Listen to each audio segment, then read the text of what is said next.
기도하심으로 주일 청년부 예배를 드리도록 하겠습니다. 사랑이 많으신 하나님 아버지 감사합니다.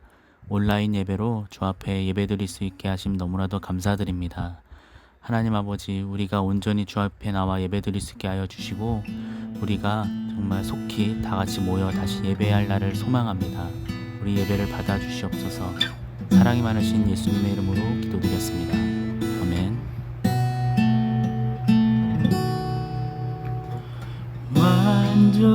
완전하신 나의 주, 의의 길로 날 인도하소서. 행하신 모든 일 주님의 영광 다 경배합니다.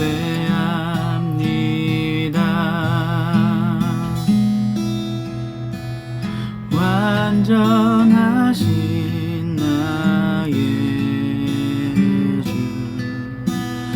의의 길로 날 인도하소서. 행하신 모든 일 주님의 영광 다 경배합니다. 예배합니다. 찬양합니다. 주님만 날 다스리소서. 예배합니다. 찬양합니다. 주님 홀로 높임 받으소서.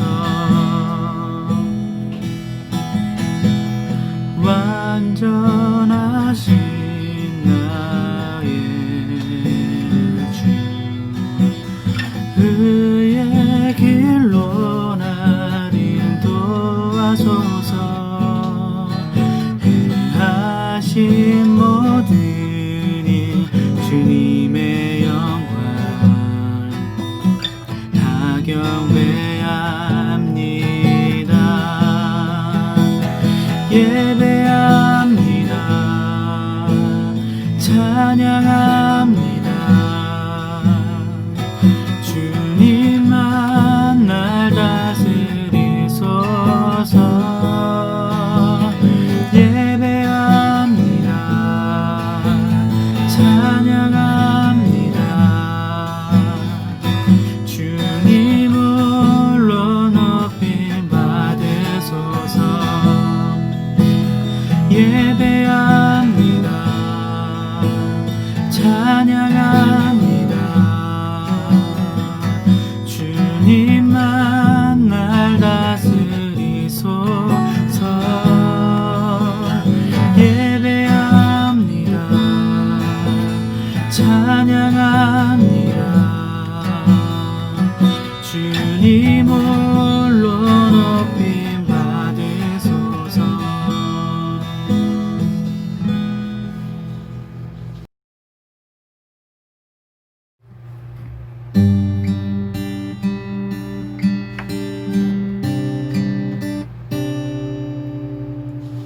나는 하나님을 예배하는 예배자입니다.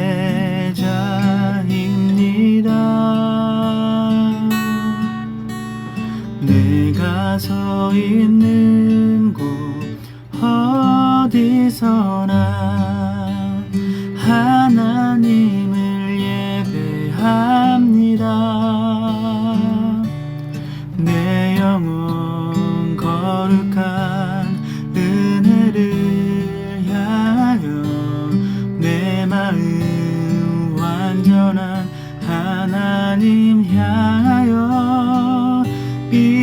이곳에서 바로 이 시간 하나님을 예배합니다.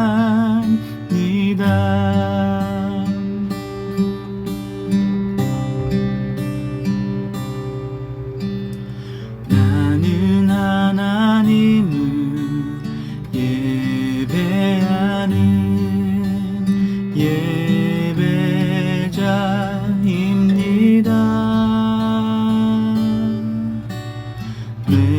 내가 서 있는 곳 어디서나 하나님을 예배합니다.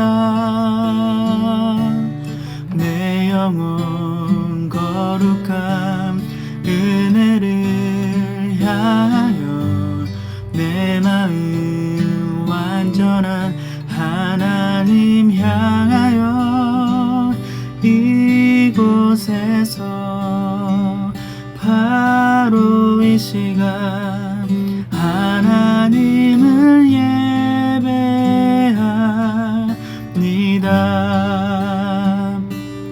내 영혼 거룩한 은혜를 향하여 내 마음 완전한 하나님 향하여 이곳에서 바로 이 시간 하나님을 예배합니다. 나의 평생에 단 한 가지 소원 주의 아름다우심 보며 사랑 노래하는 것 나의 왕 되신 주님의 얼굴 구하며 주 사랑 안에 머물러 사랑 노래합니다. 나의 평생에 단 한 가지 소원 주의 아름다우심 보며 사랑 노래하는 것 나의 왕 되신 주님의 얼굴 구하며 주 사랑 안에 머물러 사랑 노래합니다.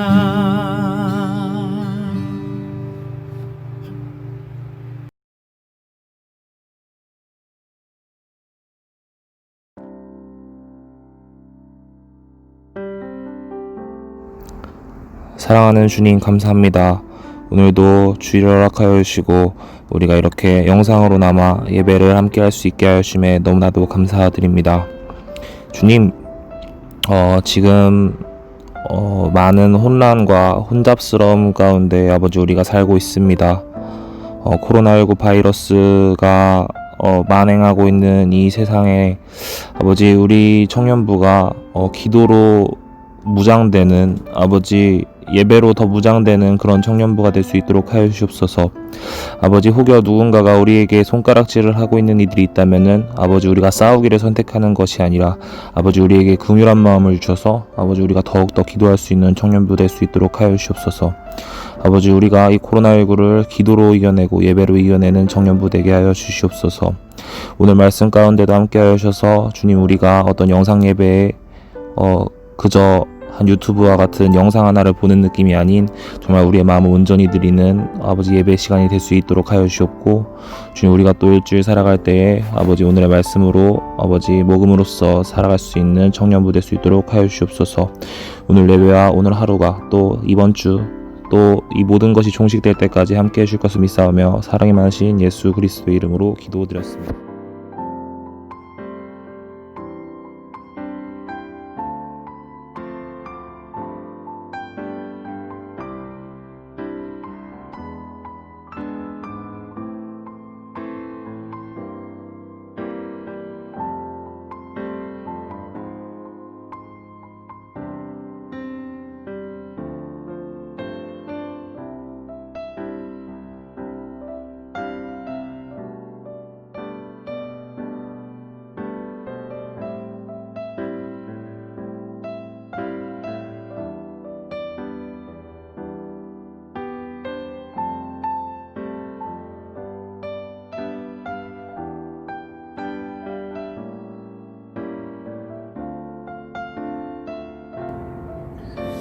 한 가지 광고를 드리겠습니다. 우리 이제 다음 주부터는 9월 달이 시작이 되는데요. 9월 달에는 우리가 이제 묵상을 계속 해오면서 사실 나눔의 시간이 많지 않았는데 성경 쓰기 릴레이 챌린지를 진행을 해보고자 합니다. 이제 9월 1일부터 저부터 시작을 할 건데요. 이제 한 사람씩 정해서 그 묵상의 그 하루의 내용들을 필사하는 시간들을 가질 거예요. 여러분들과 함께 그런 시간들을 좀 9월 한 달 동안 보내고 싶습니다. 말씀을 더 깊이 묵상하고 말씀을 쓰면서 그 하나님의 말씀을 통해서 다시 한 번 더 우리의 마음이 새롭게 되어질 수 있는 그런 시간들이 되어지기를 주님의 이름으로 축복합니다. 또 한 가지, 아무래도 이제 현장에서 예배를 드리기가 어렵다 보니까 이제 온라인 헌금을 통해서 이렇게 진행할 수밖에 없는 상황이 되었어요. 제시된 이제 계좌를 통해서 여러분들이 마음을 다해서 예배를 드리면서 물질을 하나님 앞에 드릴 수 있는 청년부가 되었으면 좋겠습니다. 각자의 처소에서 참 힘든 시기들을 보내고 있을 텐데 하나님의 도우심을 구하고 하나님의 이끄심을 여러분의 삶 가운데서 경험할 때에 정말 하나님의 놀라운 은혜들을 통해 여러분의 삶이 아름다운 인생이 되어질 줄 믿고 함께 기도하겠습니다. 여러분들 승리하는 또 한 주가 되어지기를 주님의 이름으로 축복합니다. 오늘 본문의 말씀은 BC 755년에서 723년경에 호세아 선지자를 통해서 물질주의와 우상숭배의 그 죄악에 빠진 북이스라엘에 대한 심판에 대한 예언을 기록하고 있습니다. 당시 북이스라엘은 여로보암 2세 때에 정치적으로 안정되기도 하고 경제적으로도 부유하던 때였습니다. 물질 만능주의에 빠져서 오직 재산을 쌓는 일에만 힘쓰게 되었고, 그러다 보니까 사람들이 교만해지고 부유하게 되면서 하나님의 은혜를 잊어버리기 시작합니다. 더 이상 하나님을 찾지 않게 된 것이죠. 하나님이 없이도 하나님과 함께 하지 않아도 얼마든지 행복할 수 있다라고 생각했습니다. 하나님의 공의에 대한 두려움을 잊게 된 것입니다. 하나님의 백성으로서의 열매를 찾아볼 수도 없었다는 것이죠. 부정부패가 가득하고 공의가 없었고 이방의 바알과 우상숭배, 금송아지까지 숭배하게 되는 그런 상황에 이르게 되었던 것이에요. 하나님께서 선지자들을 통해서 이스라엘의 그 하나님의 심판을 받아 멸망할 것임을 경계하고 또 회개하라고 그렇게 책망하셨는데 그들은 듣지 않게 돼요. 하나님을 의지하기는커녕 인간의 힘을 의지하고 또 강대국인 아수르나 애굽을 의지하면서 그들에게 그 나라에게 뇌물과 조공을 바치면서까지 그들의 힘을 의지하기 시작합니다. 그런 방법으로 하나님의 심판을 피하고자 했던 것이죠. 그래서 결국 BC 722년경에 아수르의 침략을 받아서 멸망하게 됩니다. 나라는 망하게 되고 백성은 다 포로로 끌려가게 되고 가족들은 뿔뿔이 흩어지고 재산도 모두 빼앗기게 됩니다. 하나님의 경고를 무시한 그 탐욕과 불신앙 때문에 정말 이스라엘이 비참한 최후를 맞게 되는 것이 바로 오늘 본문의 배경이라고 볼 수가 있는데, 지금 이스라엘 백성들의 이 완악한 마음을 호세아 선지자는 호소하고 있는 거예요. 본문 12절에 보면 너희 묵은 땅을 기경하라 라고 이야기를 해요. 너희 묵은 땅을 기경하라. 묵은 땅을 이렇게 갈듯이 완악한 마음을 갈아엎어라 라고 말씀을 하고 있는 겁니다. 마음을 깊이 갈아서 말씀의 씨가 자라게 하라는 외침이죠. 여러분, 우리의 신앙 속에 무엇보다 어떤 마음을 소유하느냐에 따라 우리의 인생이 달라지게 되어 있습니다. 예수님도 씨 뿌리는 자의 비유를 통해서 좋은 씨앗이 좋은 땅에 심겨지면 좋은 열매를 맺을 것임을 지금 말씀하고 계시는데, 여러분, 흔히 우리가 농부들은 봄에 뿌린 씨앗이 잘 자라고 또 논을 갈아서 얻고 퇴비와 비료를 주고 공기가 잘 통하게 되면서 미생물이 잘 번식하도록 노력을 하죠. 이렇게 잘 준비를 해 놓아야 그 땅에서 좋은 식물이 자라고 좋은 열매를 맺을 수 있게 됩니다. 이처럼 밭이나 논에 잘 좋은 땅이 될 수 있도록 만드는 작업이 필요해요.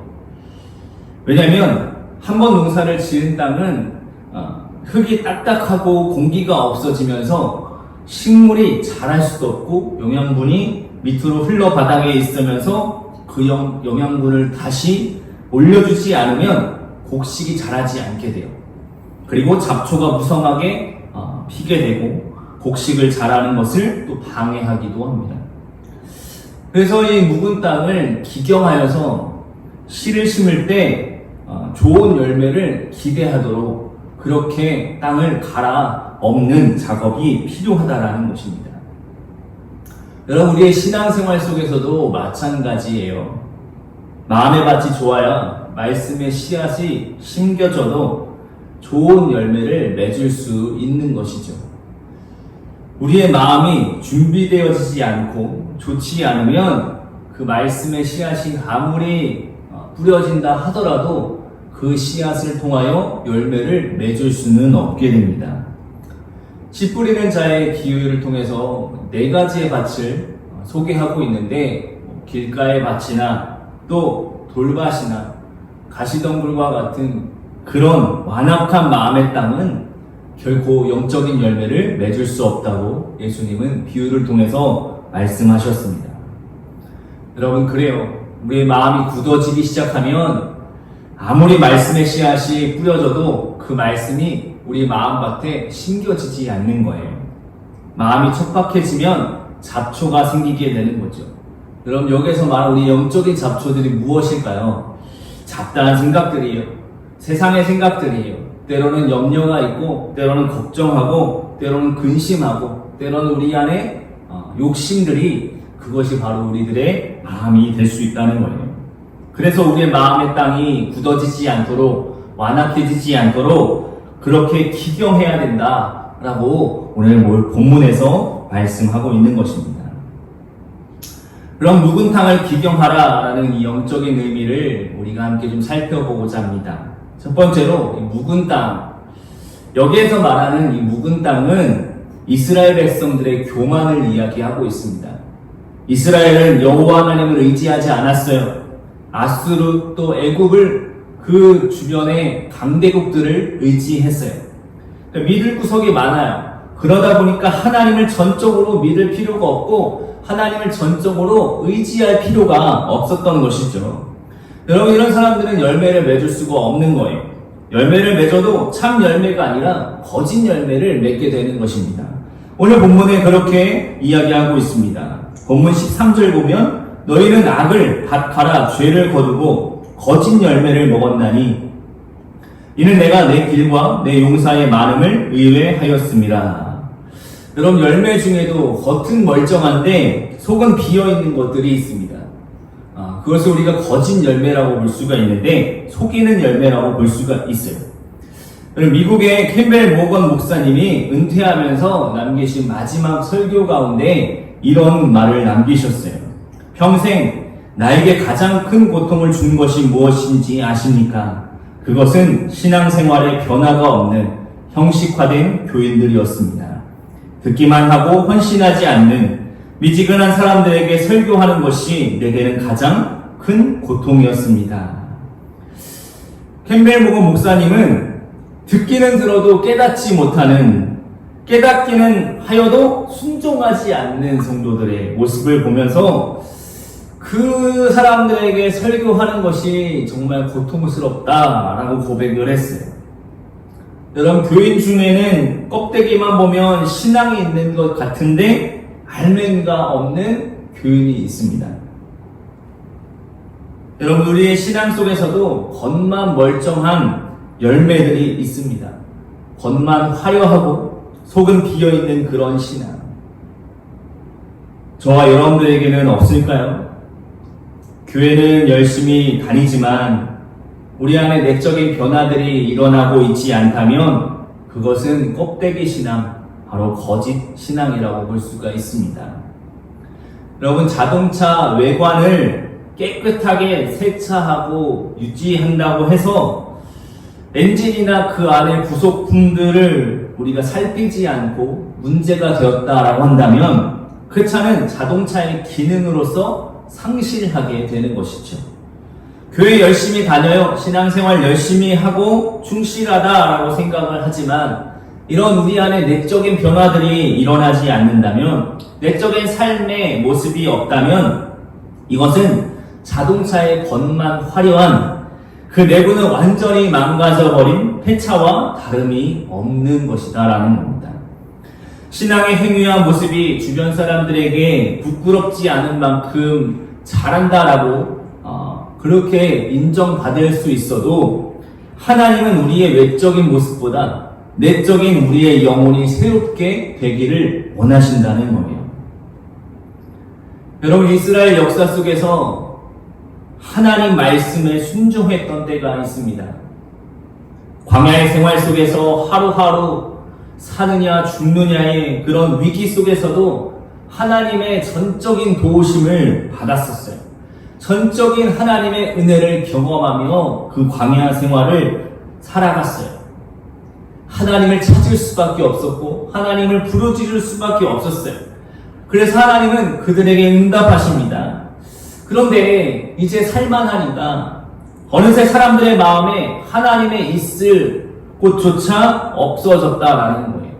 이제 젖과 꿀이 흐르는 가나안 땅에 들어가서 정말 내 힘만으로 살만하게 되니까 더 이상 하나님을 찾지 않는다라는 거예요. 오늘 본문에서처럼 애굽이 지켜줄 것이라고, 또 아수르가 지켜줄 것이다라고 생각했던 것입니다. 더는 하나님에게 만나를 구하지 않아도, 더는 하나님한테 메추라기를 구하지 않아도 먹을 것이 떨어지지 않는다라고 생각하니까 이제는 하나님을 찾지 않게 되었다라는 것입니다.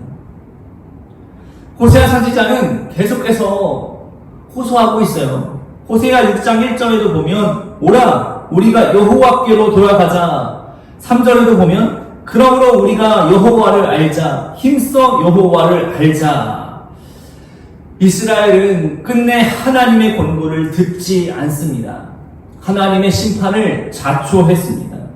그 교만한 마음을, 그 묵은 땅을 기경해야 된다라고 지금 호세아 선지자는 계속해서 우리에게 말씀하고 있는 것입니다.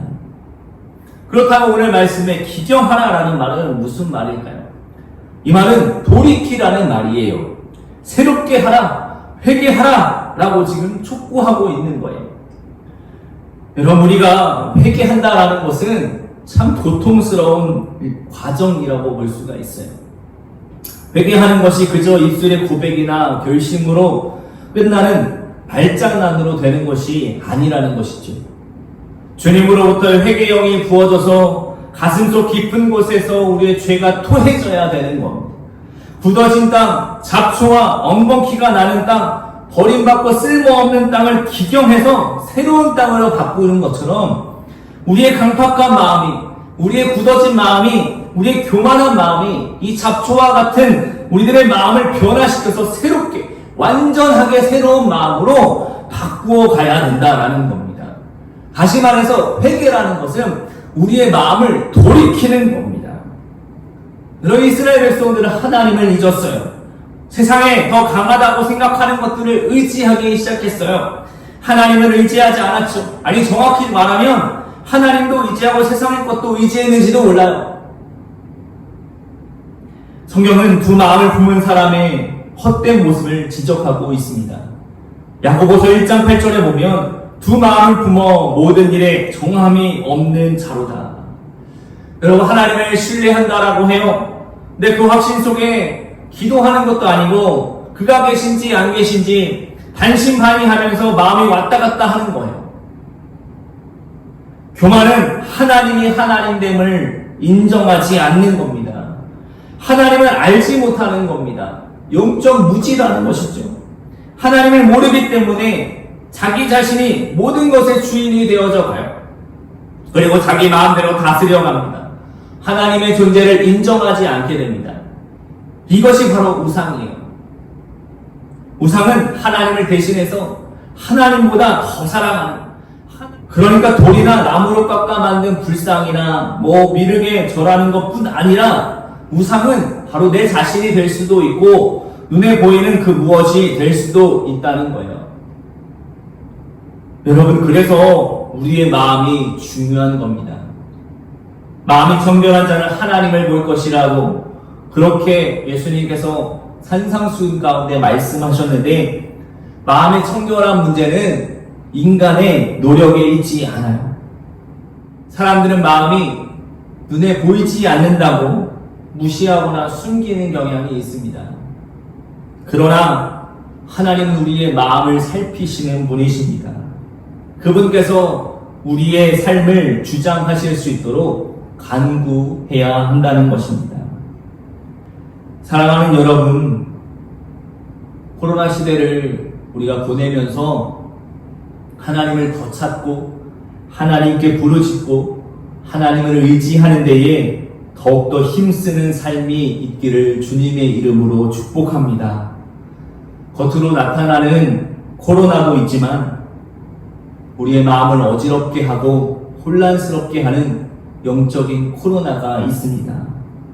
때로는 세상의 문화, 세상의 많은 것들이 우리의 삶을 유혹하고 미혹한다는 것입니다. 하나님을 더 의지하지 못하게 하는 거예요. 하나님 없이도 살아갈 수 있다는 그런 자신감을 심겨주는 시대인 것 같습니다. 보이는 것으로 더 유혹하고 보이는 것으로 더 만족하게 하고 그것이 보이는 것만이 전부인 것 마냥 당장 앞에 닥친 현실을 보내는데 힘겨운 삶을 사는 모습들을 많이 보게 됩니다. 코로나로 인하여 전국에 감염병의 공포와 불안이 가득해요. 힘든 시기이면서도 이럴 때 우리의 감사보다는 때로는 원망과 한숨과 불안한 마음을 이야기하는 시간이 많아진 것 같습니다. 마음에 더럽고 악한 생각들이 끊임없이 묻어 들어옵니다. 잠언 기자는 이렇게 고백하고 있어요. 잠언 4장 23절에 보면 무릇 지킬 만한 것보다 더욱 내 마음을 지키라. 생명의 근원이 이에서 남이니라. 하나님을 향한 마음이 흔들리지 않도록, 세상의 유혹과 사단의 공격에도 흔들리지 않도록 우리의 마음의 정원을 잘 가꿀 수 있기를 소원합니다. 사람들은 교회가 지금 위기라고 해요. 세상은 계속해서 교회를 탄압한다라고 하고 종교의 자유를 억압한다라고 이야기를 해요. 소수의 교회로 많은 교회가 피해를 보고 있다라고 이야기합니다. 예배를 현장에서 예배당에서 드릴 수 없다는 것, 어떻게 보면 참 고통스럽고 힘겨운 일입니다. 지금까지 이 교회라는 공간 안에서 예배 드리지 못하는 것을 볼 때에 우리가 예배당을 지켜왔는지, 우리가 예배를 지켜왔는지 생각해 보아야 할 때입니다. 저는 이 위기가 기회가 되었으면 좋겠습니다. 하나님을 더욱더 바라볼 수 있는 시간, 정말 예배의 소중함을 깨달을 수 있는 그런 시간, 바로 그 시간, 이 위기가 바로 그런 기회가 되어지기를 소원합니다. 예배를 지키는 것이라면, 우리가 어떠한 상황에도 부르신 곳이라면 우리가 예배할 수 있어야 하는 겁니다. 그 공간이 예배당이 아니더라도 우리가 있는 처소에서 마음을 다해서 예배할 수 있어야 합니다. 사랑하는 여러분, 지금 우리는 이 황폐한 우리의 마음을 살펴야 할 때입니다. 황폐해진 우리나라를 살펴야 할 때이고, 황폐해진 우리 한국교회를 살펴보아야 할 때입니다. 에스겔 36장 26절에 보면 또 새 영을 너희 속에 두고 새 마음을 너에게 주되 너희 육신에서 굳은 마음을 제거하고 부드러운 마음을 줄 것이며 하나님 우리에게 새로운 마음을 주시옵소서. 강팍하고 황폐해진 우리의 마음을 버리고 부드럽고 착한 마음을 가지게 하여 주옵소서. 하나님 앞에 순종하는 마음을 허락하여 주옵소서. 사랑하는 여러분, 하나님의 영이 우리의 마음에 충만히 거하여 든든히 이기고도 남는 축복의 삶이 있기를 저와 여러분들 삶이 되어지기를 주님의 이름으로 간절히 축복합니다. 우리의 마음에 정말 묵은 땅이 있다면 그 묵은 땅을 갈아엎어서라도 정말 하나님 앞에 엎드려 기도하면서 회개하면서 나아가면서 정말 우리의 마음이 다시 한 번 더 좋은 땅이 될 수 있기를 기경하여 그리하여 하나님의 시간, 하나님의 마음으로 충만히 구할 때에 하나님이 어렵고 이런 힘든 시기 가운데서도 믿음으로 당당히 승리하며 살아가게 될 줄 믿습니다. 사랑하는 청년부 여러분의 인생 속에 정말 이러한 승리의 삶이 있기를 주님의 이름으로 간절히 축복합니다. 기도하겠습니다. 지금 이 코로나 시대를 지내면서 황폐해지고 강팍해진 우리의 마음을 돌아봅니다. 어지럽고 혼란스러운 이때 우리의 신앙이 흔들리지 않도록 붙잡아 주시고 어떠한 상황에도 주님을 예배하며 주님을 기뻐하며 주님을 찬양하는 우리 모두가 되게 하여 주옵소서. 우리의 마음을 기경합니다. 회개합니다. 하나님의 긍휼을 구합니다. 하나님의 영이 충만한 인생 속에 주님만으로 만족하며 기뻐하는 삶이 되게 하여 주옵소서. 예수님의 이름으로 기도드립니다. 아멘. 이제는 우리를 구원하신 예수님의 은혜와 하나님 아버지의 무한하신 사랑하심과 보혜사 성령님의 감화, 감동, 교통, 교제하심이 묵은 땅을 기경하여 새로운 마음으로 하나님을 경외하며 하나님을 예배하는 믿음의 삶을 살아가기를 원하는 우리 사랑하는 청년들 인생 위에 지금으로부터 영원히 함께 하옵시기를 간절히 축원하옵나이다. 아멘.